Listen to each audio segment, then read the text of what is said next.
Hey guys, Matt Kleinstaver here, back to share another lesson, kind of continuing on our previous lesson about finite and non-finite verbs. So this is from lesson 4 of my textbook, Matthew's Guide to Digital SAT Writing. And yeah, I'm just going to pick up where we left off. We, in the first part, kind of introduced some of the features of finite verbs. Now we'll talk a little bit about non-finite verbs, what they look like, and what they can do. So the first group, we're going to be talking about three groups, by the way. We've got our two infinitives, our present participles, also called ing participles, and past participles. Now, of course, none of these types of verbs can work as the main verb in a sentence, right? They all create fragments which are wrong if you try to make them the main verb in a sentence. Let's take a look at our two infinitives. So these are really easy to identify or kind of pick out. They always start with the word to, and they're followed by what's called actually the base form of the verb. So like to be, to have, to research, to experience. Um, Again, these could not be the main verb in a sentence. If we try to put them as the main verb of the sentence is wrong. So here, remote sensing to suggest the possible presence of water ice in the moon's polar regions? No. Remote sensing suggests. So to make this a correct sentence, we have to change that finite to infinitive, or excuse me, that non-finite to infinitive to a finite verb. All right, let's look at our next group. Next group is called ing participles, sometimes also called present participles. These are also easy to identify. They always end with the letters ing, okay? Being, having seen, discovering, arguing, right? So because these are non-finite, they cannot be the main verb in a sentence, just like our two infinitives. So the sun losing 4 million tons of mass every second? No, right? That's wrong. We have to have the finite verb the sun loses. Okay. Now, one thing about ing participles is that they're often used to provide additional details about a sentence, right? And what are called supplementary elements. We'll talk a little bit about this. We'll talk about a little bit about this now. We'll go into more detail about what that means later. So here, for example, we see this being used as part of a little supplementary detail. The populations of 46 Chinese cities have passed 1 million since 1992. Okay, that's a complete sentence, right? And now when I want to add on that detail, an ing participle is often good for doing that. It's not the main verb in the sentence, right? It's working in like a secondary part of the sentence or a supplementary part to provide additional detail. Past participles get a little bit tricky. Now, we already kind of introduced this. These often end in ed, right? Like discovered or reduced, or en. Sometimes they're even called en participles, like seen, taken, and written. Now, unfortunately, lots of these are irregular. Words like built, sung, and caught can also be working as past participles, okay? Depending on context. Now, one thing, if it ends in en, it's always non-finite. Okay, remember that. If it ends in en, it's always non-finite, meaning that it cannot be the main verb in a sentence. And that's probably intuitive for you. Like, you can't say the US Constitution written in 1787. That doesn't make any sense, right? I need to have a finite verb. Um, the US Constitution was written in 1787. Okay, now I added in was, which is finite, and the sentence makes sense and it's correct. One thing that you can do to remember a big group of these that are always non-finite is to use this little mnemonic that I invented called tuingen. Okay. That means that two infinitives, ing participles, and en participles are always non-finite. So if you see any of those, you know it's necessarily non-finite and it can't be the main verb in a sentence. The example we saw before was that whole threatened example. Okay. Sorry. I'm bouncing around a little bit here. So that threatened example that we saw, I don't know why. Okay. So in that threatened example that we saw earlier, right, in the last video, um, these ed verbs can be finite or non-finite depending on context. Very important. Ed depends on context. Okay. Remember that. Ed depends on context. You don't know for sure just seeing an ed verb, whether it's finite or non-finite. You need to look at that surrounding context. Okay. That mural painted by Diego Rivera. No, that's not a sentence. Why? Because a mural can't paint anything, right? And so um, the sentence just doesn't make sense, right? A mural isn't doing the action of painting. And in fact, Diego Rivera is who's doing it. So we can say that mural was painted by Diego Rivera. Now, of course, if we put Diego Rivera up front, then we can say Diego Rivera painted that mural. So again, um, this depends on context here, non-finite, right? That mural painted by Diego Rivera, that is a fragment, right? A mural cannot paint. Diego Rivera painted that mural. Here it's working as a finite past tense verb. This is correct. Or I could add was. This is also correct. Okay. So some of those irregular past tense verbs, right, can also be finite or non-finite based on context. So be careful about those, like bought, found. Um, the car my friend bought is not a sentence, right? The car my friend bought, no. My friend bought a car, that is a sentence. Okay. So a little bit tricky. We'll come back around to this. Now, one really cool strategy that you can use on the DSAT. Okay. If three answer choices are non-finite and one is finite, that finite answer is very likely to be correct. Okay. So if you're not sure what to do, choose what I would call the odd man out, right? So, and then the opposite is also true. If three are finite and one is non-finite, go for the non-finite option. Let's take a look at an example here. Remember to ingen as we're doing this. To ingen means that, just to review, to ingen means that two infinitives, ing participles, okay, words that end in ing, and en participles, which are really one type of past participle, are always non-finite. Okay.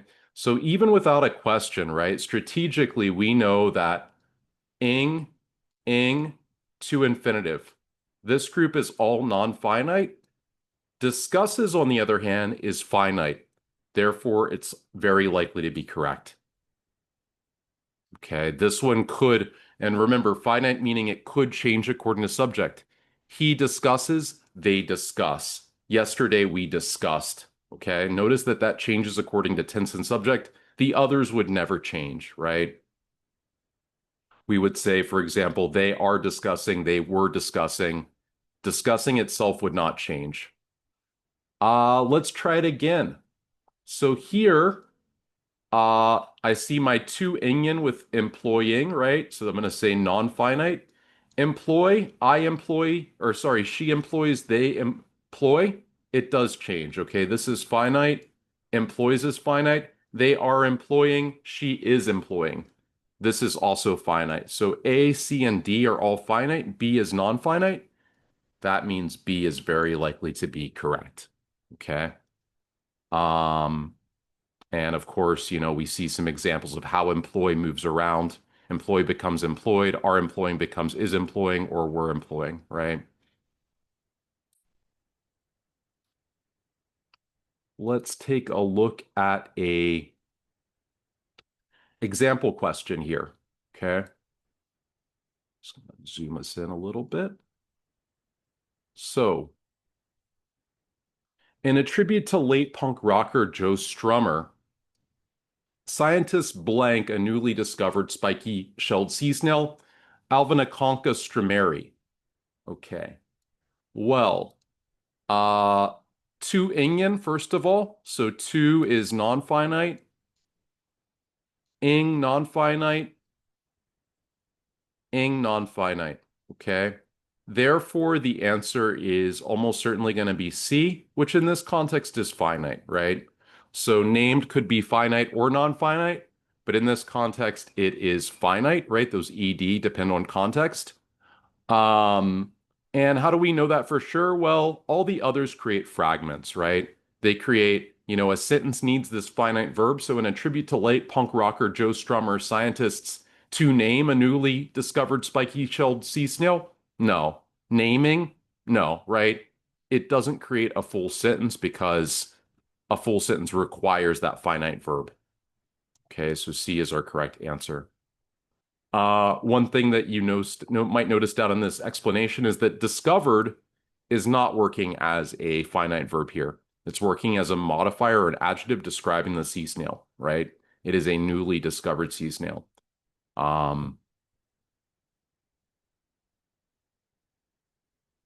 And of course, named, I don't want to confuse you guys too much, but depending on context, name could be non-finite, right? If I say a newly discovered sea snail named Alvinaconcha strumeri was discovered, right? If I use name in that kind of sense, named would be a modifier. So again, it's context dependent.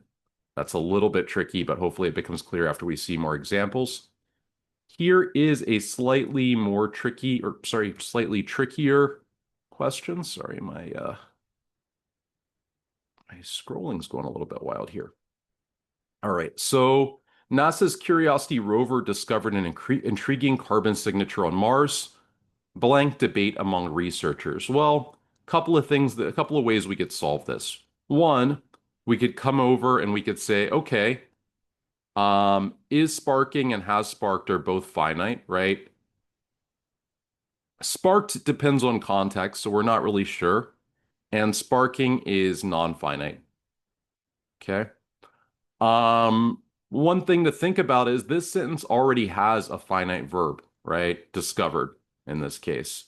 So, subject curiosity rover, what did it do? It discovered an intriguing carbon signature. This is one of those cases where we've got that supplementary information, right? That we saw a couple of pages back when we talked about, okay, sometimes you want that ing participle, right, to provide additional detail. And so here we want to have sparking, okay? It would be the only non-finite option in this context. If you said sparked, it would actually work like a finite verb in this context, right? It would belong to this group and it would need to be, it wouldn't make sense because we already have a main finite verb. So unless you had like it discovered this and sparked debate and it's working as the kind of verb there, that's the only way something like spark could work here. Instead, here we really just need a supplemental detail. We said that ing words are really good at doing that, those ing participles, providing this kind of like supplement. This is actually called a closing supplement. Um, yeah, so I hope that makes sense. So we would need a non-finite verb, right? Okay. Let's take a look at a final example here where the strategy is going to be a little bit tricky to use. Okay. Um, Here, okay, so in 2021, archaeologists in Switzerland unearthed the remains of a 4th century amphitheater, possibly the last Roman amphitheater to have been built. The oval-shaped structure blank during the construction of a new boathouse on the Rhine River in Kaiser Augst, near the ancient city of Augusta Raurica. Um, so this is, let's use two ingen to say non-finite, non-finite, finite, and then this is depending on context, right? For discovered. So ing was, it was discovered, they were discovered. So was is finite. So this counts as finite, right? Discovered, this is a lot like the example we saw with Diego Rivera, right? Can we say the oval-shaped structure discovered something? No, right? That's illogical. A structure can't discover anything. So in this context, discovered is actually non-finite, okay? And the answer is going to be B, was discovered. Here, in this context, was discovered is the only finite verb phrase. Okay, was is finite, having is not, discovering is not. We said ed depends on context. Hopefully, it's clear that in this context, it can't work as the main verb.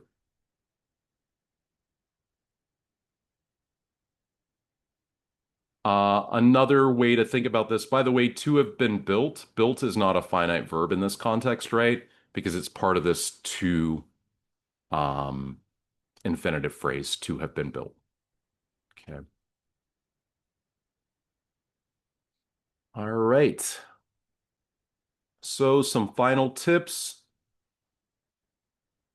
Again, apologies for my bad scrolling here. Okay, so some final tips.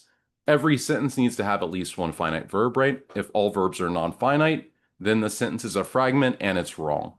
Finite verbs typically change based on subject or tense. You can look for subject-verb agreement and past to present verb shift, tense shifts, right?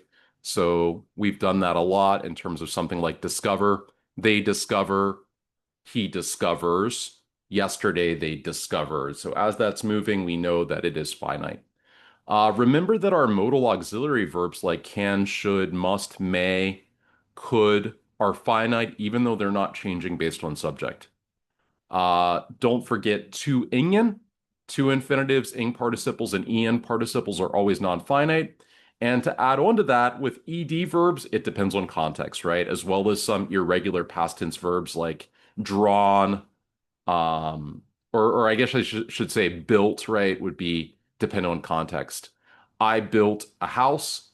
The house, comma, built in 1949, comma. Okay, in the first case, it's finite. In the second case, it isn't. It's just a modifier providing detail.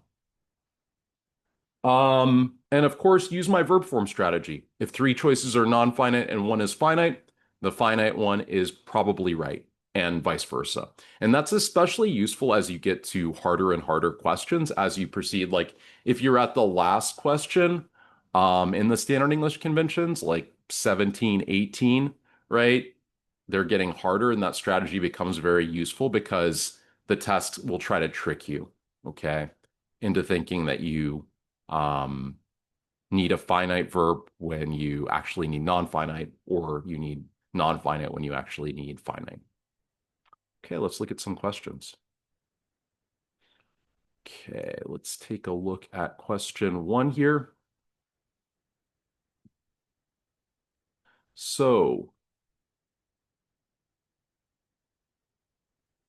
in 2000, in November 2020, Ghibli Park opened in Japan. A long-awaited tribute to the legendary animation of Studio Ghibli, the park blank the typical trappings of a theme park. Well, here all you've got to do is choose the finite answer, right? So two ingen, two non-finite, ing non-finite, ing non-finite. This is the only finite option, right? Lacks. It lacks, they lack, yesterday they lacked. It does change according to subject and tense. Yeah. And so the other answer choices create fragments. This is the only one that creates a sentence. Let's come down to question two. We're going to use the same strategy here. Birds raised in isolation, for example, blank songs that are simpler and less varied than those of their counterparts in the wild. I'm going to use two ingen, ing, non-finite. I'm going to say two non-finite, right? Ing, non-finite, and sing is finite, okay? It sings, they sing, yesterday I sang. Sing does move according to subject and tense. It is finite, and the other answers create fragments. We need that finite verb to have this complete sentence. By the way, raised here is working as a non-finite past participle. It's describing the birds. Birds raised in isolation. This is a type of bird. Birds are not raising anything here. They're being raised, right? So they're not really the subject of this verb, okay? So this is a non-finite past participle. And we saw examples of those with like painted, right? With Diego Rivera. That mural painted by Diego Rivera, not a sentence. Okay, let's come to question three. In question three, again, I'm going to use my same strategy. So Venus figurines, small sculptures depicting female figures, blank, a significant role in the Paleolithic art of Europe and Asia. Well, here I do need a finite verb, right? So yet again, I'm able to say, because I don't have any other finite verbs in this sentence, I'm going to use to ingen to say ing, to ing, all non-finite, right? And my only finite verb is play. Okay. And so we say they play, but she plays, right? Yesterday they played. So it does change according to subject and tense. It is finite. We need it to have a complete sentence. The other ones all create fragments. Let's come to question four. Again, I'm going to read the sentence and use my two-ingen strategy. Rising sea temperatures pose a significant threat to coral reefs worldwide. In response, Australian scientists have developed a strain of coral that is more heat resistant. Blank, a potential lifeline to these diverse ecosystems under threat. Um, Offering. Okay, that in this case would be non-finite. Offered, we're not really sure, right? Could be finite or non-finite depending on context. We'll come back around to that. Offers is finite. Okay, it offers yesterday, it offered, they offer. So it does change. Will offer is also finite. Don't forget that those modal auxiliary verbs like would, could, will, may, can are always finite. So this is finite. Okay. Now, in this context, is offered finite or non-finite? Well, this is one of those situations where we've got that kind of closing supplement where we said we often want our INGs. We already have a finite verb phrase. And so here it does make sense to go with offering, right? Offered here would be inserting a new finite verb, and we already have one. So this is a closing supplement, and we want to use offering. The others don't really make sense because we already have a finite verb here.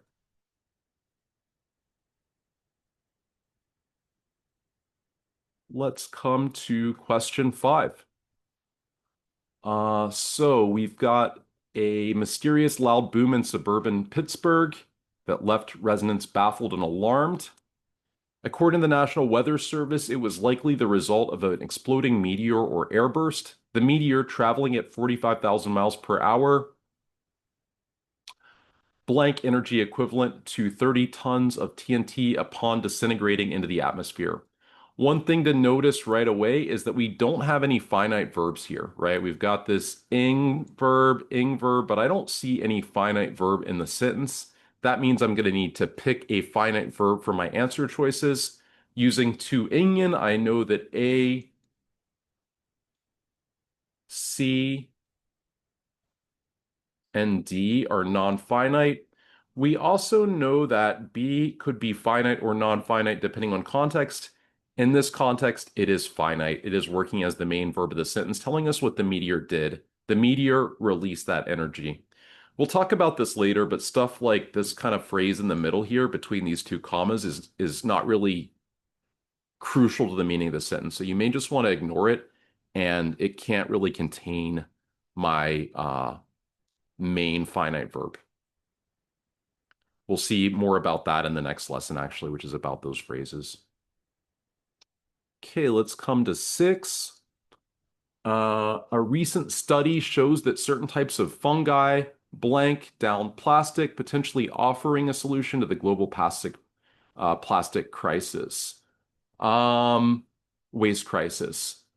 I think here I will just use my two ingen strategy. I'm going to say non-finite ing. I'm going to say two non-finite. I'm going to say two non-finite. So my answer is going to be C, can break. This is a finite verb. Now this one is a little bit, so don't forget, by the way, that can, will, would, could, may are all always finite. This one's a little bit different than the others because we already have another finite verb here. Without getting too technical, I'll just say that this is called a relative clause, starting with that. And these also take finite verbs, okay? in some cases. So that certain types of fungi can break down plastic. So this is also a finite verb, and we can occasionally add additional finite verbs inside what are known as relative clauses. I believe that's covered. I forget which lesson that is exactly, but it is covered elsewhere in this textbook. Um, a handwritten note in a Heidelberg University manuscript, blank for the dating and identification of Leonardo da Vinci's Mona Lisa as a portrait of Lisa del Giocondo, an Italian noblewoman. Well, here I'm going to say that first of all, handwritten is a past participle that is not working as the main verb, right? To ingen, so this is an in participle. It can't be the main verb. Dating, I don't really see a finite verb here, so we're going to need one. And that makes sense because using to ingen, having allowed, to allowed, oops, sorry, should be non-finite, and allowing are all non-finite. And my only finite option is has allowed. Okay. We say it has, they have, yesterday, they had. So has is finite. And if has is finite, it means the entire verb phrase is finite. And so this is the only one that creates a full sentence. The others create fragments. Let's take a look at our next question. Um, in 1851, American author Herman Melville released his now classic novel Moby Dick, which contains a vast array of themes and symbols. The white whale, for instance, is a powerful symbol that many interpret as a representation of the unknowable. Melville, in his expertly crafted narrative, deftly blanks this symbol throughout the tale. Um, so one thing to think about again, I kind of said that these kinds of interruptions can't contain the main finite verb, right? By the way, crafted here, if you're worried about that, is not working as a finite verb. It's working as a modifier describing the narrative. It is an expertly crafted narrative. Um, so don't worry about that. We are going to need a finite verb. Okay, let's use to ingen to get rid of our non-finite verbs. In, non-finite past participle, ing, non-finite ing participle, also known as a present participle, to weave, non-finite to infinitive. Therefore, the answer is C, weaves. Okay. Um, you know, woven is not, yeah, don't think that woven is like the past tense form of uh weave. Okay, that would be weaved.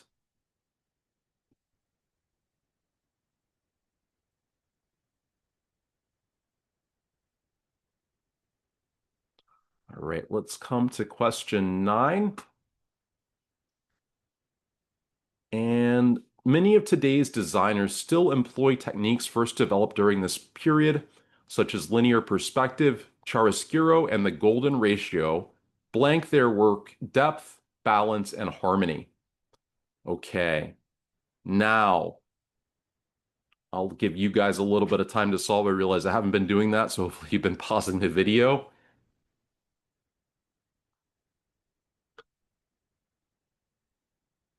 This actually already has a finite verb, which is employ, right? They employ, she employs, yesterday they employed.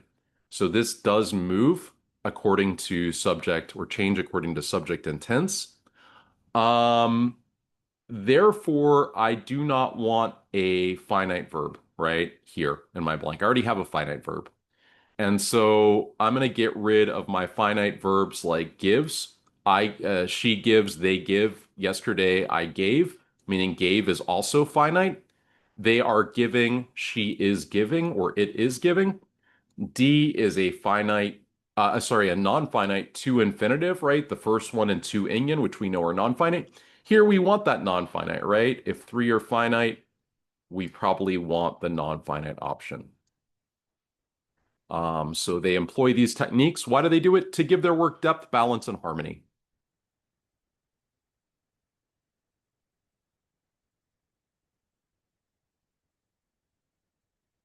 Oops. Okay, we've got 10 here.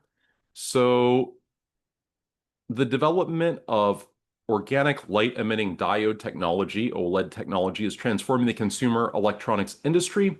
For example, OLED screens, blank, a thin layer of organic material that emits light when an electric current is applied, have enabled the production of devices with brighter, more colorful, and more energy efficient displays. Now, just like on the real SAT, by the way, guys, these questions are getting harder as we proceed. So this is getting relatively hard. A lot of students on the SAT would say a feature, right? They'll jump to this, they'll just say, oh, OLED screens feature a thin layer of organic material that emits light. They won't read all the way to the end. That's a big mistake, especially on a hard question. Notice that it says have enabled, right? So OLED screens, I don't want to throw in a finite verb. I already have a finite verb phrase. This is actually an interruption, right? Just providing additional detail about these screens. And one good thing that we can do in an interruption is use a non-finite, especially ing participle, to provide that extra detail. So here our answer is going to be B.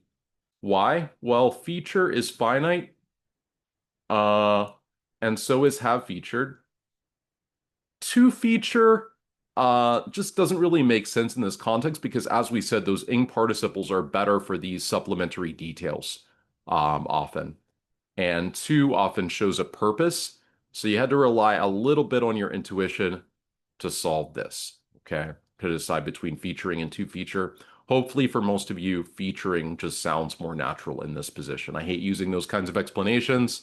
Um, but yeah, well, the textbook actually goes into the difference between to feature and featuring elsewhere when it talks about uh, uh, coordinate pairs. Okay. So if you're curious about that, pick up a copy of the textbook and check out the chapter on coordinate pairs. All right. Let's come to, an apology for the jumps here. Let's come to question 11.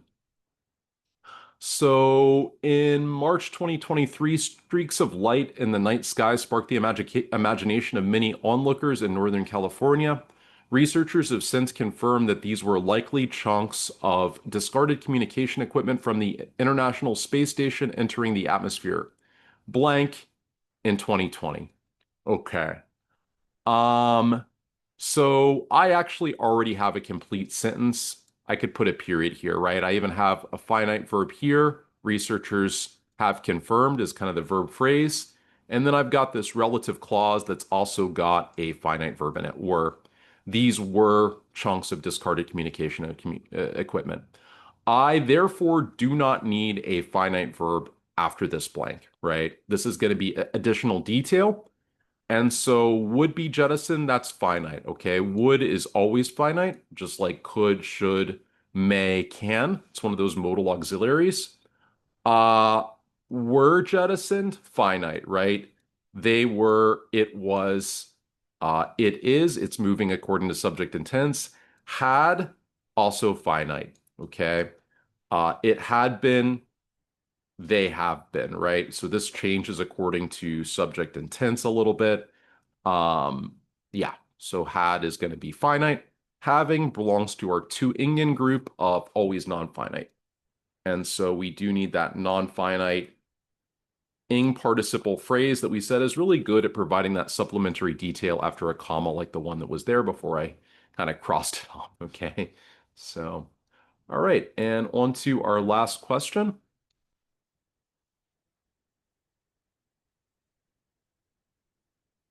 Salt deserts around the world, such as the Salar de Uyuni in Bolivia, are known for their mysterious hexagonal shapes on their surfaces. A new study blanked that these shapes are caused by salty water circulating in a donut-shaped pattern beneath the surface, which then causes the crystallization of salt and the formation of ridges, was recently published in Physical Review X. All right. I will tell you that 80 or 90% of students here would choose B or C. Um, because they won't, or even D, because they don't read all the way to the end. So a new study proposes sounds good, right? That these shapes are caused. Um, Here's the problem. This is my finite verb phrase. And if I choose proposes or proposed, I'm not using Matthew's strategy, am I? Because this is finite. A new study proposed, that's finite, right? That's something the study is doing. I mean, a new study proposed by researchers would not be finite, but in this case, it's finite. We don't want that because we already have a finite verb phrase at the end. So this is all just giving us detail about what the study is. And so it's actually a new study proposing all of this stuff was recently published. And by the way, that's my non-finite option. All right, guys, I'll wrap it up there. Let me know in the comments if you have any questions or things that you'd like me to cover. And as always, make sure you pick up a copy of Matthew's Guide to Digital SAT Writing, available at Amazon.com, where this chapter is from, and you've got 440 pages of other content across 20 chapters. I really believe it's the most comprehensive and best SAT textbook available to you. All right. Thanks for watching. Make sure to like and subscribe. See you next time.